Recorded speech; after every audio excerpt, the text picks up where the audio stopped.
Hello everyone, welcome back to another interview. I'm Sue Louise and I'm joined today by Kylie Eustace. And Kylie has come on today to talk to us all about a question that I do hear from a lot of makeup artists. One of their big goals is to start their own makeup line. And that's one of the questions that I get asked a lot. How do I start my own makeup line? I haven't done it, so I don't know, but Kylie has. So we're going to have a chat to her about that today. So Kylie is a qualified professional hairdresser, salon owner, and makeup artist. She's been a finalist in the Australian Beauty Industry Makeup Artist of the Year Awards and the Australian Hair Fashion Makeup Artist Awards multiple times over the last decade.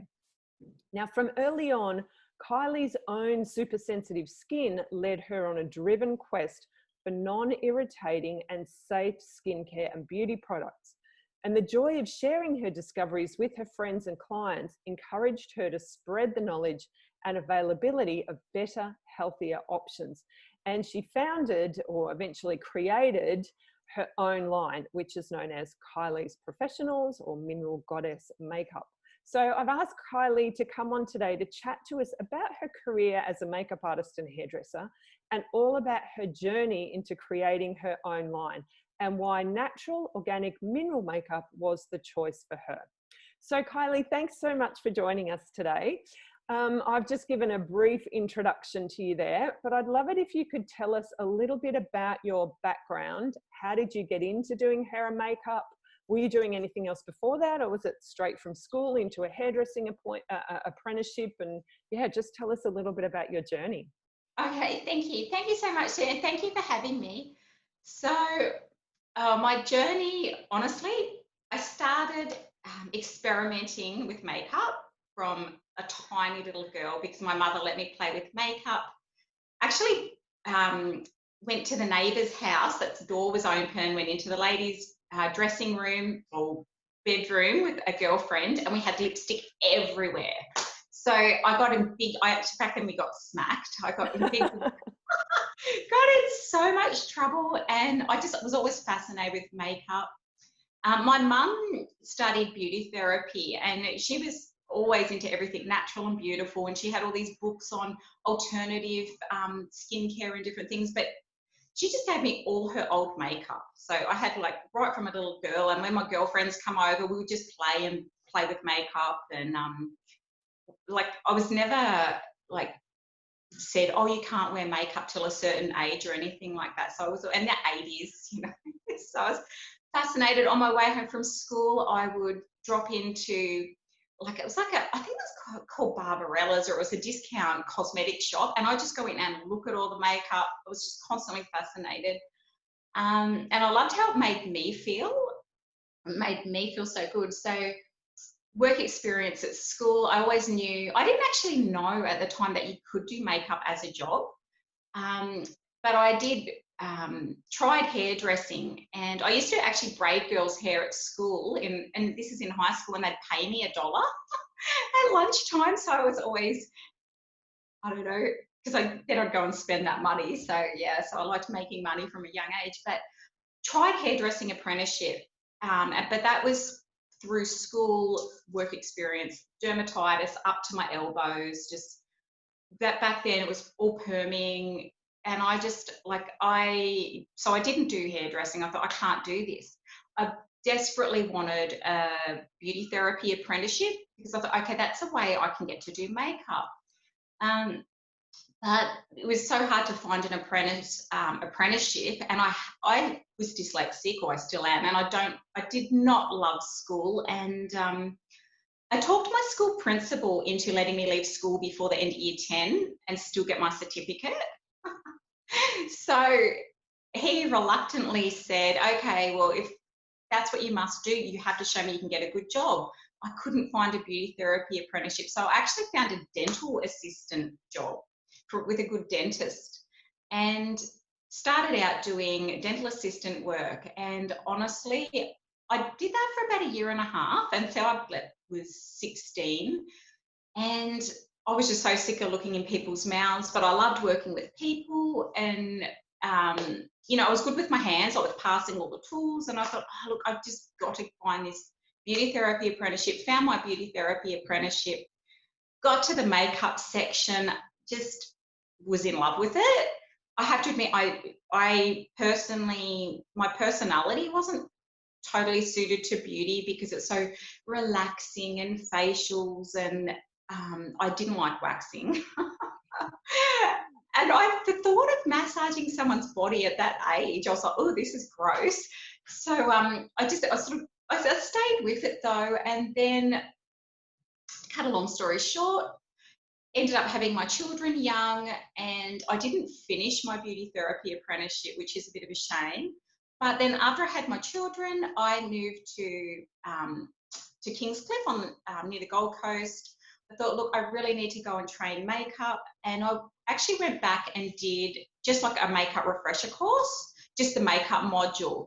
And my partner I have now, he was a wedding photographer, and I got a job with the photographer he works with's wife doing weddings. So I'd never actually done freelance makeup before, and this lady took me under her wing, and we're still in touch today. She's amazing. And I learned so much working with her, and I used to get so nervous.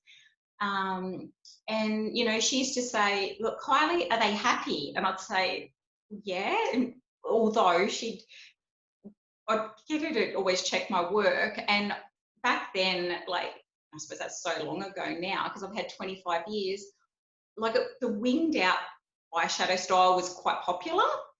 And she'd come over and blend all my corners. And so, oh, not everyone wants a wing, Kylie. And I'm like, okay. But yeah, and that sort of started me off. And then I found a job in a modelling agency, just doing all the portfolio for like extras and models. And sometimes I do 25 a day. And when I was actually at the modelling agency, that's when I went and did hairdressing. So I did the Gold Coast School of Hairdressing course. I did it part-time.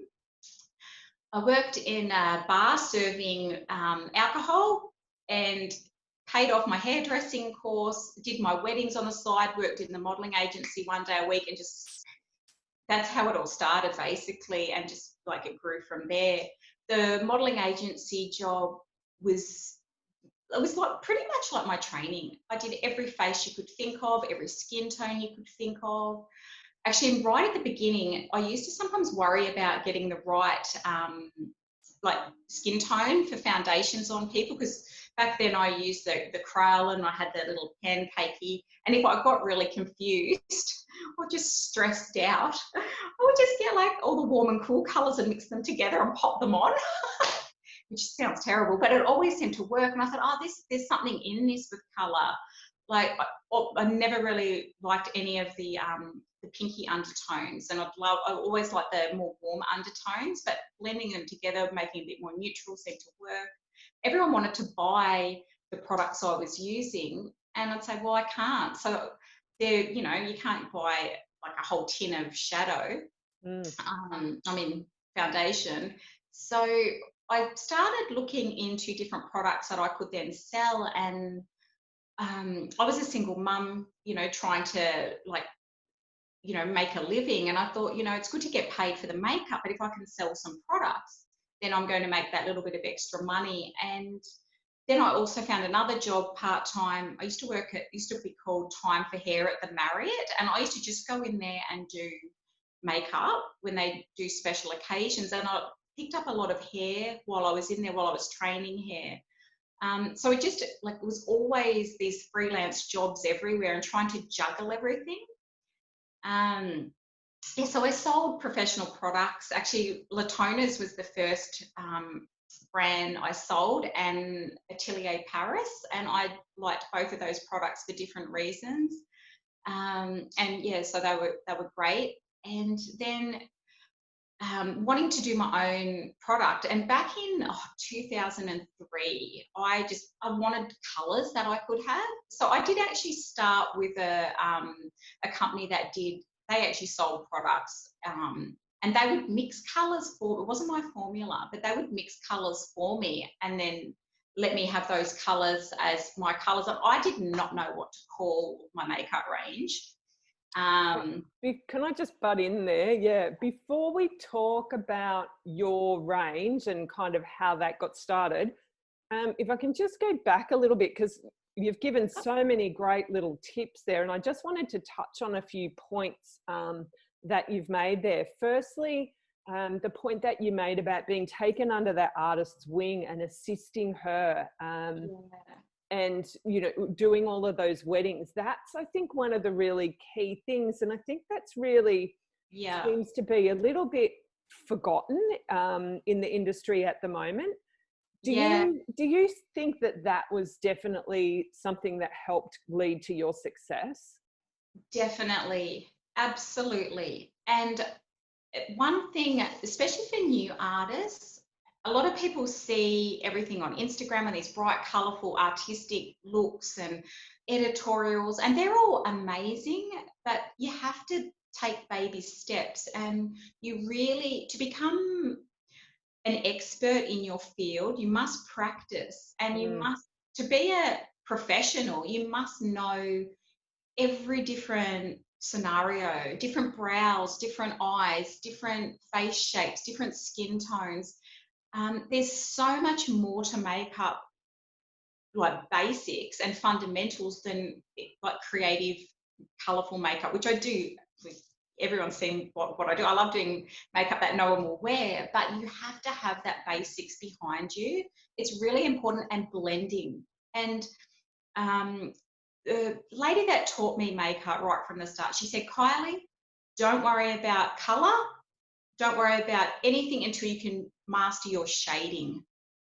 So especially with eyeshadows, and like to really master working with different eyes and getting everything balanced, and really taking a step back and having a good look at your work. And I'm a perfectionist and sometimes quite hard on myself. And if I do something and it wasn't perfect, I, get so upset. So that was huge for me. It was to have that, and it was just like so beneficial. And anyone can go do a makeup course and do a diploma and do makeup, but unless they practice on real people, because not everyone's going to look like a supermodel, and even some supermodels, like you see them with no makeup and you go, oh my goodness. And it's about enhancing natural beauty first. And weddings, that's what a wedding's all about. You don't want somebody to look like, oh, that was so 70s or that was so 80s. They really want to just be the best version of themselves. And I think that is huge. Yeah. Absolutely. Yeah. That's a really interesting piece of advice. I remember one of the very first pieces of advice that's always stuck in my head, which is one that came from Tanya, one of my mentors. She always used to say, master clean before you go funky, meaning exactly as you said, get that clean makeup, get that, just natural, enhancing the features, get that down before you go doing all this crazy, loads of colors and everything. And I think that's really pertinent in today's environment too, with what we see on Instagram with these cut crease, and people are, I'm seeing people quoting that they're taking an hour and a half to do a makeup because they're putting so much product on. And that's going to be a fashion that will disappear in a couple of years' time, as trends do. So I think the artists that have mastered the ability to do a clean makeup, a natural makeup, are the ones that are going to have longevity in their career. Oh, definitely. Yeah. Definitely. And taking advice from, like, working under somebody's wing, in no matter what way it is when you're starting out, I think you have to be willing to be like, take advice, listen to what they've got to say, always try and improve yourself. Like, because I've actually had a lot of artists coming and helping me on different jobs, and sometimes like I'm always diplomatic of how I'll explain things. Like I'll say, oh, well, you could do this in this situation, or if you did that or just did this a little bit more, it would do this. And some artists are so open and willing to take advice, and other artists, they get so defensive, like as if you're having a go at them. And one of the artists that I trained up, pretty much, well, I've trained a few girls from scratch, but my daughter was one And she used to always say, "Oh, I feel like you're always criticizing me." Sorry, Sky, if you're listening, but it was true. So what I did, because I'm not, no one's perfect. So we work together a lot, and we always, because you know how you can take a photo of your work and check it? We always stand back, and I started saying, okay, and I even put my work up on the computer and said, okay, you see what you think I could do different. Yeah. So we Yeah. do it to each other, and even now in jobs, I'll say, can you just check my lip line? Or check mine, I'll check yours, and we'll swap over. And yeah, it's That's good. such a good thing to do. Yeah. Yeah. We touched on this earlier before we actually came on live. But I'd love to know, what are some of the challenges that you've faced as you were getting started, particularly as a freelancer? Yeah. I would get so nervous. Oh, like I would literally, my heart would be pounding before a job. I would actually feel sick. I'd be setting up my makeup, and I would feel so nervous. And especially with doing the weddings that I did, for Julie, like she would do the bridal trial and the brides, and I'd go and do the bridesmaids or the family. And I hadn't met any of these ladies beforehand. I didn't know their personality, what they liked. So I learned quickly to get over my anxiety and nervousness was to really talk to them and find out their personality, what they like, what they don't like, that communication. And then the more I communicated with the people that I was doing their makeup on, I'd make little suggestions, and I still do it today. I always start with less, and I can always add more. Yeah. Yeah, so that it was fun. And even now sometimes it just depends on how I'm feeling. Like I might have um, I might feel a little bit nervous if I've got a lady that's so insecure about how she looks. So I worry about making people happy. Like that's our job. We want to make people happy. So I think a little bit of nervousness, even as an experienced artist, is good because it shows you care. You just have to learn to, sort it out. I find lavender drops on my wrist is actually a great method. And even if you have a nervous client or a bride, and you can pick up on their anxiety, because that will affect you when Yeah. you're doing their makeup, they can smell that lavender, and it definitely helps calm them down. Mm. Yeah. Yeah. Thank you so much for sharing that challenge with us, because I know it's one that a lot of artists do experience. When I talk to people about what they think is holding them back from the success that they want, that's probably the number one thing that comes up, is my lack of confidence. Oh, So yeah. it's really great to know that people that are a long way along in their journey and are very successful, like yourself, have also experienced that kind of anxiety and lack of confidence and that sort of thing when you were starting out as well. Yeah. Alrighty, so what I really wanted to talk to you about, and what you have kind of started touching on, was your journey to creating your own line of makeup. Now it's quite unique, Kylie's line. And you kind of mentioned what kind of got you started. You sold a couple of different makeup brands. What was it then that really prompted you to go out and start Kylie's Professional, and tell us a bit about that journey? Okay, so as I said, I was selling the different brands of products, and I was working in the modeling agency, I was doing weddings, and I was also working in the Marriott salon. The Marriott salon had so many different clients, and as I was there as a freelancer, the ladies that I would do their makeup, if they were there on a holiday or they wanted a makeup lesson, I would actually do another service, which was a makeup tuition for them to learn how to do their own makeup. And so I was at this beautiful lady's apartment that she was staying at, teaching her how to do makeup. And it was, this lady had a severe reaction. And it was so bad that she ended up in hospital on a drip. Wow. And yeah, and I was horrified. And that's another thing, talking about the legalities. I was so relieved I had public liability insurance, because she ended up in hospital on a drip. And it was that apparently, because what happened when I was teaching her a makeup, we were using sort of a plummy type tone eyeshadows. And the dyes within those shadows, she was actually allergic to. And her eyes just puffed up like crazy. And she was in the bathroom, hysterical, washing off her makeup. And I was just, I was in my 20s. I was like shocked. I'd never seen anything like it. Although all the makeup, the different makeups I was using would irritate my skin and my eyes. And I just thought, oh, because I get dermatitis, I thought, oh, I've got sensitive skin. It's just my skin. But mine, like, it was like my cheeks would feel like they were tingling and burning. But I just dealt with it, because I thought, oh, well, I'm not going to not wear makeup. And so that sort of got me started on wanting to learn about ingredients.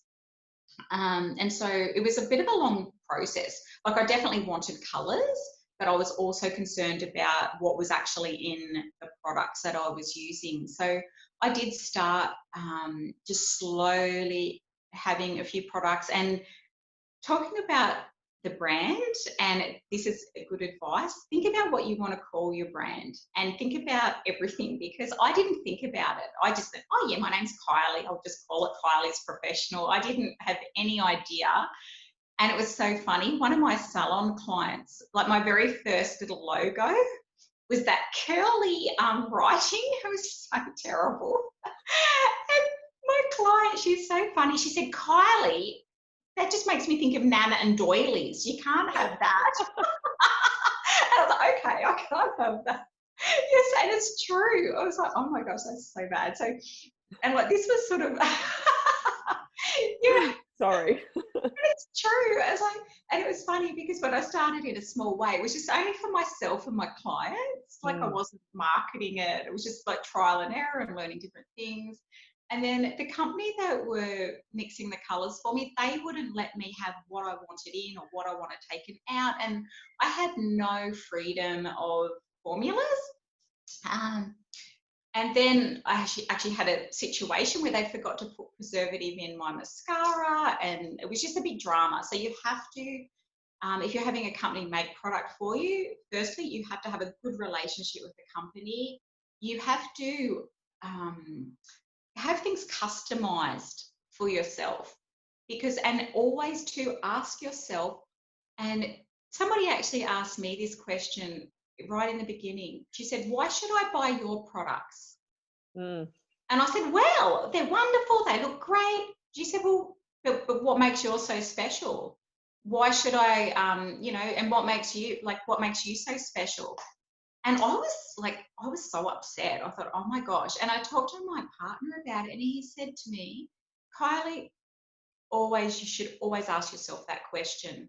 Why should somebody support you? Why should somebody use your products? Why should somebody book you? It's a question, and it might be a harsh truth. Reality hurts. Anyway, so then I started looking at different ingredients more. I had a good friend that was a hairdresser that got breast cancer and a brain tumor. So I completely changed the salon over to more natural hair color, ammonia free. So my journey was changing just within my own business. I tried all these different mineral makeups, and I actually had sales reps come around to my little salon, because I have a small hairdressing salon, and put makeup on me. And I've got quite large pores, and I just thought, I felt like I looked 60, and I just did not suit me. So there was so many ingredients that did not suit my skin that I didn't want in my product. So understanding what you're making, why, like bismuth oxychloride, I didn't like that in a mineral foundation. Magnesium stearate, so that's nice in a matte eyeshadow, but in a foundation it can be a little bit drying. Like, your formulas, like, really, really important, very, very important. It's the most important thing. And so I had loose mineral pigments that I play with, mix up colours, coffee grinder. I actually had a chemist help fine tune my formulas because he's an expert. And, you know, I was always great with the colors, and like I'd done research and I'd say, look, I need it to be like this. I need it to be like that. And then we did all the photography tests. So Richard did all the testing for me. We tested everything with different lighting situations. So I needed a product that I could use that was professional. So I could use it in all my work without thinking, oh, you know, it's going to flash back, it's going to do this, it's going to do that. And so I started doing many tests. Once I was thinking, this is just amazing. And even Richard, because I used to take photos of like, you know, all the formal girls and things I would do in the salon just for my own reference. And that is another thing. Back before digital, like collecting your photos was like, Oh yeah. I've got like folders with bits and pieces, and I was so bad at collecting my portfolio. But anyway, that's another story. But yeah, so with the product, made sure everything was right first. And then back when I first was trying to promote and launch the mineral products, decided Kylie's professional. I want to keep that as the company. I really need to call it something that relates to what the product is. So that's when we came up with the Mineral Goddess name. Anyway, so I had to prove everybody that these products work, that you can use them for a wedding, you can use them for a formal, you can use them for a photo shoot. So I went on a crazy mission to prove everybody wrong, all the industry artists that were trained traditionally, that, you know, you can use these products professionally. And like a lot of mineral products and a lot of natural products did not have the performance. And so they had a bad name for makeup artists. So people will say, oh, you can use that for every day, but does it last? Does it cover? Does it sparkle? Does it flash back? So like that was just an amazing thing for me to go through with all the tests. And that's what sort of got me into doing fashion events. And like I was sponsoring the Sunshine Coast Fashion Festival and directing that for 7 years. And, you know, like the makeup had to last first thing in the morning until like, you know, late at night. And we would just keep adding more eyeshadows and changing the looks, and, you know, came across different things along the way, and like learnt different things along the way, and just it constantly evolved. So like really the range is a range that was basically designed for myself,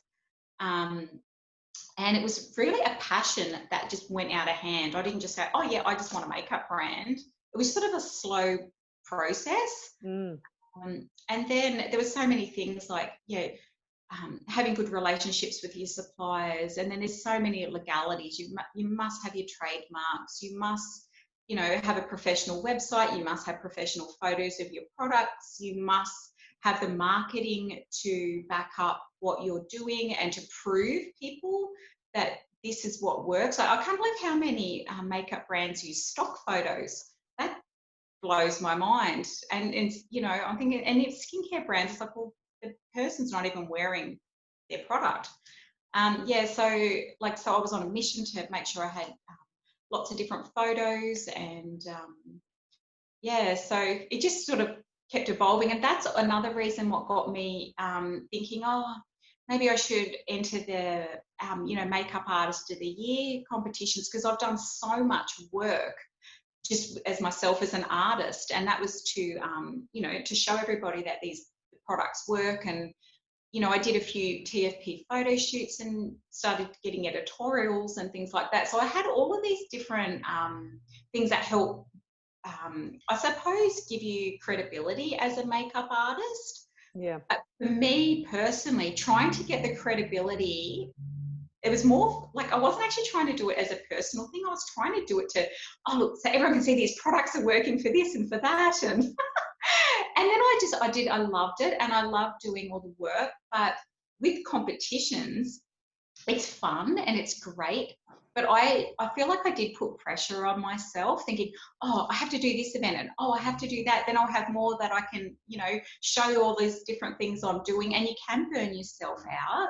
So, yeah, there's a fine line between balance, promotion, and, you know, just everything. So, yeah. Yeah, absolutely. And I think one of the things that, I talk about your line being quite unique. A lot of makeup artists who start their own line will obviously just go to a private labeling company and get the products and slap their labels on them. So I really want to stress the fact that your brand is not one of those brands. It's not just one where you've just gone and bought it and stuck a Kylie's label on it. No, A no, lot of people do that. Not that there's anything wrong with that. That's fine, no. particularly for someone that has got a big name and a big following. It's a great way for them to leverage that following. Yeah, There are some international huge name makeup artists that do that sort of thing. I yeah, guess the interesting thing with yours is, though, that you took the time to go and learn about those ingredients, like those, whatever those things were that you mentioned before. I'll admit, I don't know what is in most of the makeup that I use. I don't know what those ingredients are and what they do. Those big, long words, they bamboozle me. yeah, But the fact that you've taken the time to go and learn about that and learn, well, why does this one affect this one, and to work with a chemist and to get those formulas working well, I think that is, that's a really important point of difference. And yeah, that, definitely. I think, comes back to what you were having that conversation with your husband, or your partner, about why should people book you. And it's something that I talk to artists about all the time. Yeah, You need to know, what is your unique selling point? What is your point of difference? And I think that is a big point of difference of the Kylie's Professional Mineral Goddess range. yeah. So talk to me a little bit about that production process. Are your products produced here in Australia? Do you source things from overseas? Do you have your own factory, or how does that all kind of work now? So that is such a long, pretty much a long story as well. So with the products, I'll start with, say I want a new eyeshadow color, for instance, experimenting, believe it or not, with a coffee grinder. Mm-hmm. Write the ingredient, what's in the product, the pigments, the ingredients, and then I'll send that recipe to have that particular shadow made. So I don't have like a big major, I would love a big major factory and like a big, like I've got a like little mini sort of setup where you could call it a little mini lab, but I don't have that. So when I started out, I found, this is probably going off on a tangent, but I found packaging hard because you can only buy a certain amount of packaging in Australia. And so I just bought what you could buy in Australia, and then your packaging may not be very unique, which is a bit disappointing. So then I decided to source my packaging, well, not all my packaging, but some of my packaging that was the same as what was being imported into Australia, but I could get it way, way cheaper. The only thing is I took over like my husband built like a big, massive brick, sort of like a little warehouse at the back. We live in Burleigh, and then I took over 2 rooms in the house, and so, well, actually 3 rooms, and I've got another space. And like we were sort of thinking, is it worth renting a little factory, or is it worth, because we have the space here, is to convert where we are, like we're in the main street and everything. So anyway, so that's another story. But having the products made to suit you is so important. Your formulas and your recipes. And also, one thing you can't patent is, like, say black. Black is black. You've got various different shades of black. It's very hard to patent a color. And even when you do have your own products, same with fashion design, somebody can change and try and copy your product and change it by 5%. Yeah.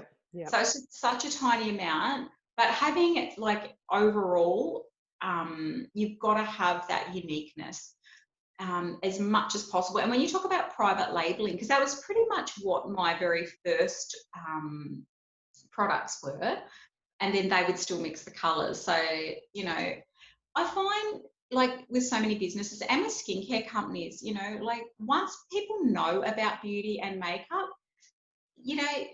and same with consumers, they go back to a chemist, and people are interested in ingredients now. I'll pick up 2 moisturisers and they've both got the identical listing on them. that's, you've got to wonder, like, it's not anything different. So it's always worth having the uniqueness. So I do stress that to makeup artists. Like, there's so many different manufacturers that will manufacture for you, Yeah. and you have to build a relationship with the manufacturer, and you have to have it signed off that you're having your customized formula made, and it is expensive because you've got samples coming backwards and forwards. So everything is made in Australia, except for there's things that can't be made in Australia to the quality I want. Yep. My pencils. My pencils are actually made in Germany, and although the pencils are my colours, my pencils are not I didn't make the formula. The company that actually makes the pencils had the most amazing form. They had like trillions of formulas pretty much, and I could pick one. Yeah. So it's not like, so that is pretty much, you could say, oh yeah, well, her pencils are private labeled, but that works for me. And same with my gel eyeliner. That actually comes from the US, and the formula was already perfect. I didn't need to change that. And it's just, but within the whole range, it's not like, oh, there's this whole range like that's like this range. Like, people can look up the white labeling companies if they want to. Like, the internet is there, and anybody can start a brand. But it's marketing the brand, selling the brand, having the uniqueness within your brand is so important. Exactly. And having, like, you can't sell a secret. Like, I see so many little companies and brands start up. Some do amazingly well, and then others, they just seem to crumble.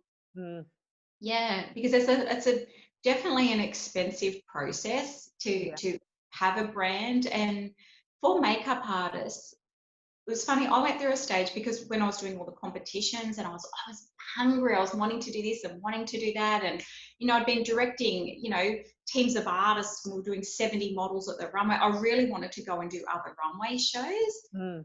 And most of the really big runway shows are sponsored by a makeup brand. Yeah.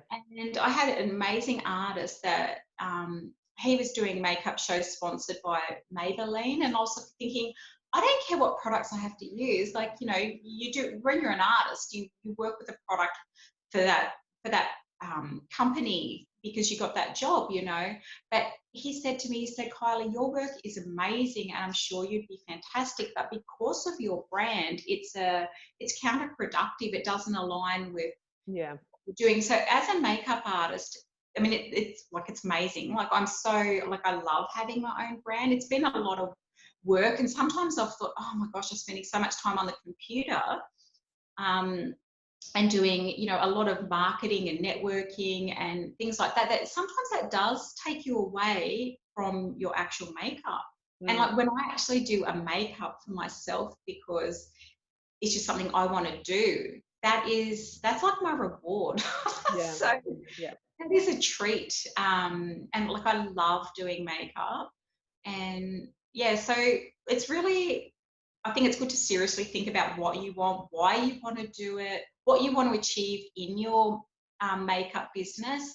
Like, especially now with social media, I see all these amazing makeup artists, and really, like, for them to push themselves forward, if they do a beautiful makeup using, say, a product that they use, the brand will often share that makeup, and what goes around comes around, and it's amazing. And I found with the having the makeup products, I've always networked with other makeup artists, because obviously it's good to teach the artists how to use my product. Like, I was doing a lot with the schools years ago before the government changed all the rules with schools, and I love meeting artists and showing them what you could do with the different products and things like that.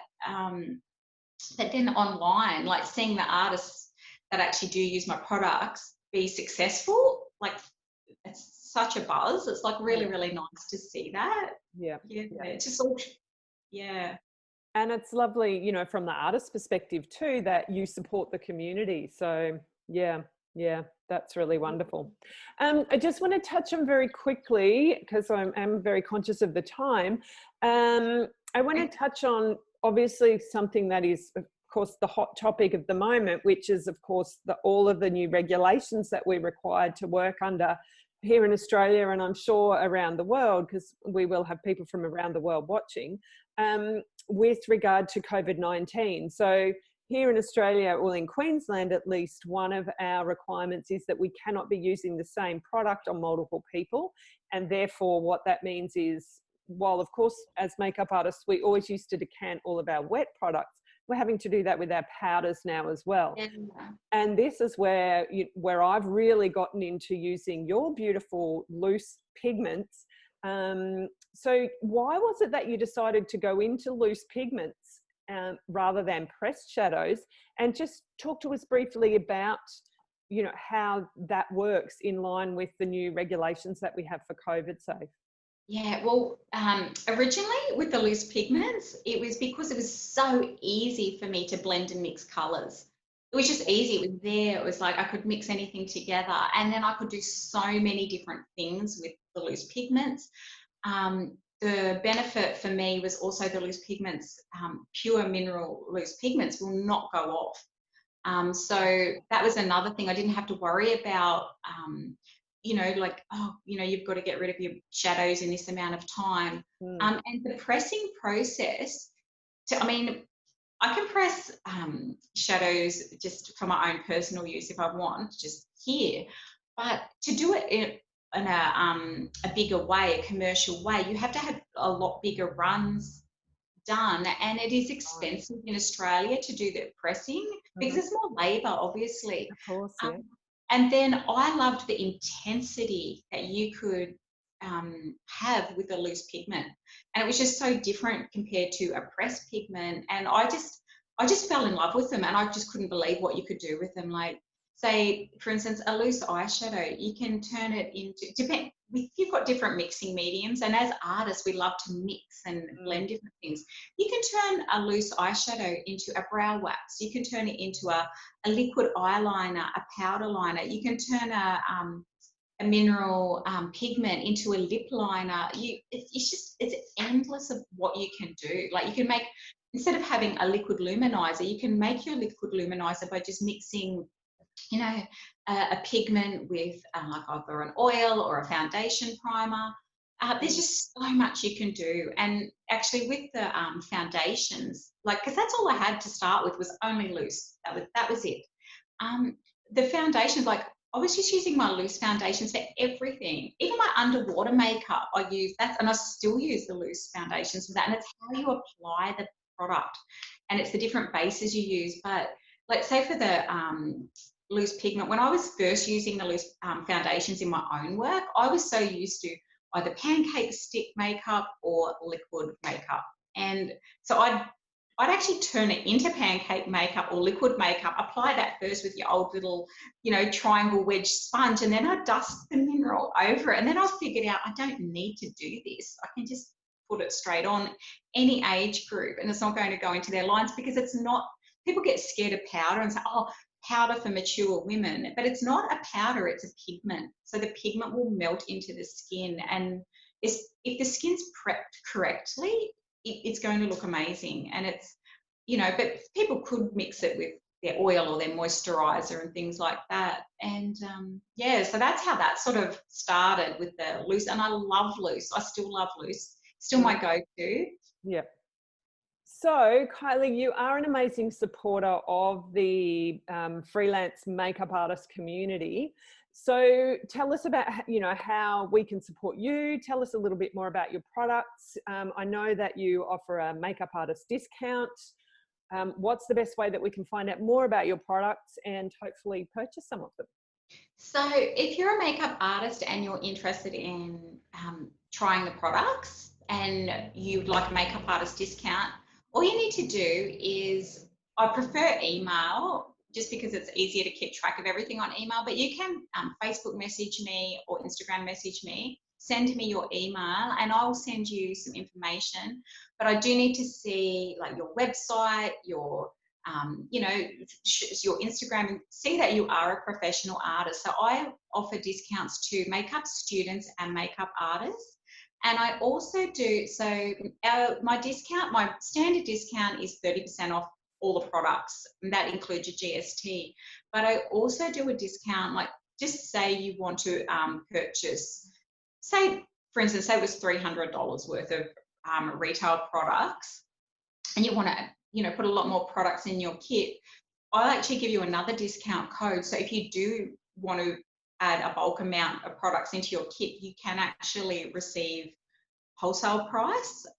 So artists can just use the products to build up their kits. I have makeup artists that actually do, they've got used to using their products. Their clients love the products, so they now retail the products to their clients, and that is fine too. I don't mind that at all, but I have a strict rule that they have to publicly promote all the products at recommended retail price, unless they're doing like a special sale or something like that. But basically, like the makeup artists that do use my products, if I love their work and they're, say, on social media and they tag Kylie as professional, I'll share their work. But I mean, if the photos, not like a brilliant photo, sometimes I don't like to share it. And then personally for me, from a brand's point of view, if somebody has done makeup where, they've used 12 different brands, it's a lot harder for me to then go and share that, because, they've got to say, oh, well, it's just our eyeshadow, or it's just this, or it's just that. But often, like, if all the eyeshadows they used was ours, I can say, oh, this was our eyeshadow, because I have to be, I have to let people know the truth as well. Because if somebody sees a face and goes, oh wow, is that all your products? I go, well, sorry, it's not. She only used our one color on her brows or something. So, but it's really that's more like a sort of pretty a modern networking thing. But also artists that do use my product and they have enough in their kit to do a wedding makeup or do a professional makeup, I actually will recommend those artists for work. Because, and also too, like if there's jobs that I can't do, if there's an artist that they've got a little mini kit of my products, they can go and do a full makeup using my product. I also do contract artists out on certain jobs as well, but I'll like often just say, oh yeah, such and such, these certain artists in this area, give them a call or send them a message. As people will ask me, oh, they learn about the product, they've tried the product, and then they want an artist that uses the product. So if I was to recommend an artist that has, 3 or 4 products, but then the rest of their kit is, say, like a mainstream brand, it's like the lady's going to say to me, oh, Kylie, you recommended this artist, but she didn't actually. Yeah, so like from a brand's point of view, I have to always think business. Of course, yeah. And that's the thing. It's like such a fine line between everything really, with having a brand, being an artist. But I love makeup artists and working with artists, and I love makeup artists' feedback. And so if a makeup artist does use my product and they have questions, or even like they don't know somebody's foundation color, they can just send a photo and say, oh, Kylie, what do you think this lady would be? Or what do you suggest for this? Or what are your most popular wedding shades? Or oh, I've come across this problem, but I'm not really sure how to fix it. What do you suggest? And then like all of that, like I'm available pretty much 24/7 if somebody comes across an issue with just something they're not sure of.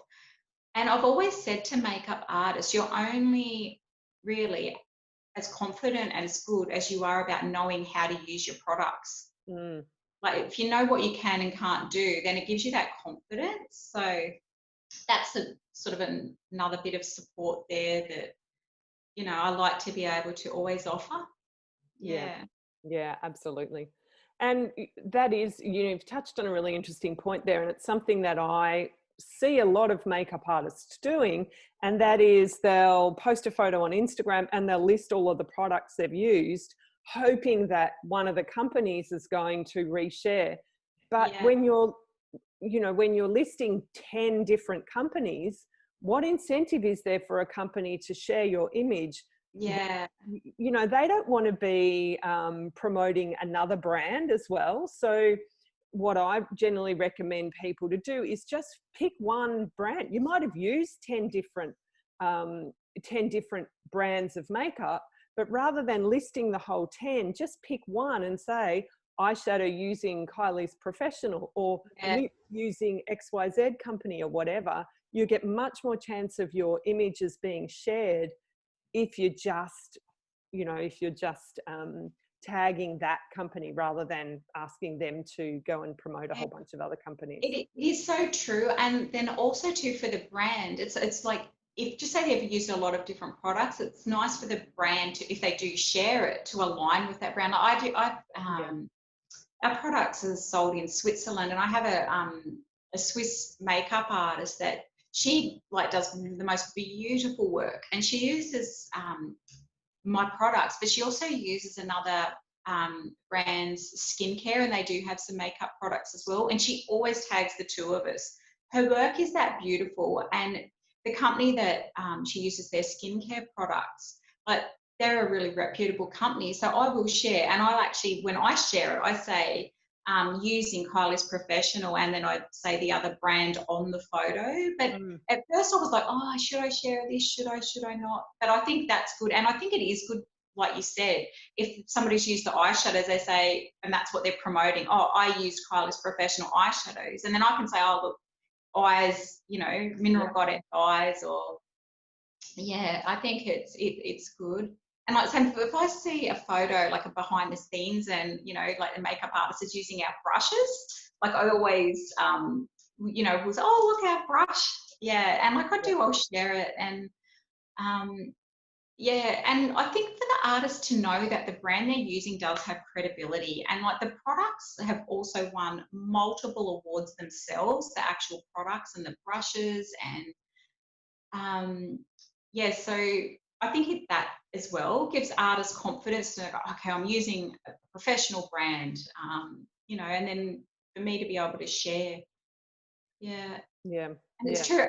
Actually, I love your interviews, and I was listening to your interview with Vivian recently, and what Vivian says as well is it's best to, just showcase your best work. And I do understand on stories, like you can do a quick little behind the scenes or this or that, and at least that sort of fades away. But on your actual portfolio, it's very important to share your best work. Yeah, absolutely. All killer, no filler, I always say. another Tanya saying. All right, awesome. Now, the last thing I wanted you to do is just tell us where we can find out more about your product. So tell us what your website is, your Instagram, all of those various places, and I'm going to link them in the description of the video down below. Okay, so you can find me online on www.kylies.com.au. So it's just Kylie with an S. My email is kylie@kylies.com.au, and my Instagram is at Kylie's Professional. I do have a personal Instagram, which I probably shouldn't have bothered with, because I'm like Nigel, no friends, and it's too much work to use the personal one as well. But so on Facebook though, everything's just Kylie's Professional. And my name is Kylie Eustace, and a lot of people can't say my surname, but it's spelled Eustace.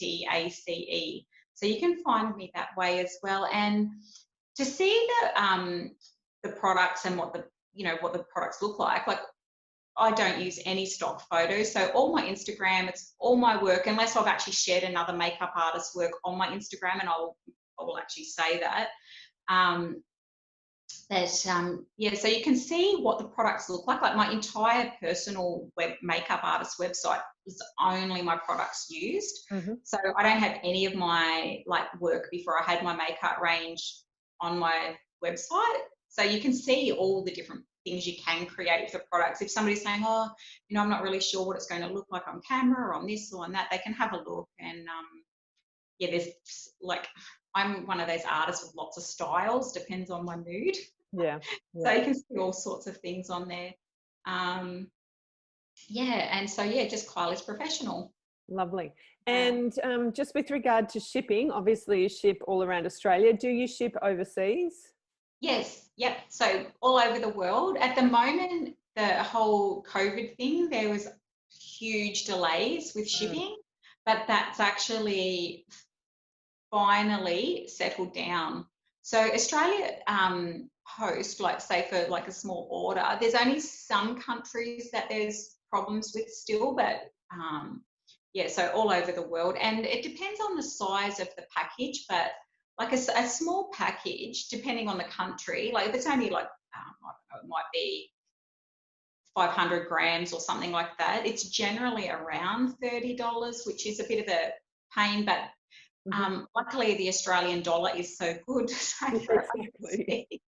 Well, it's not good for us, but it's good for everybody overseas. Exactly. Yeah, Yeah. yeah, absolutely. Do you have stockists overseas, Kylie?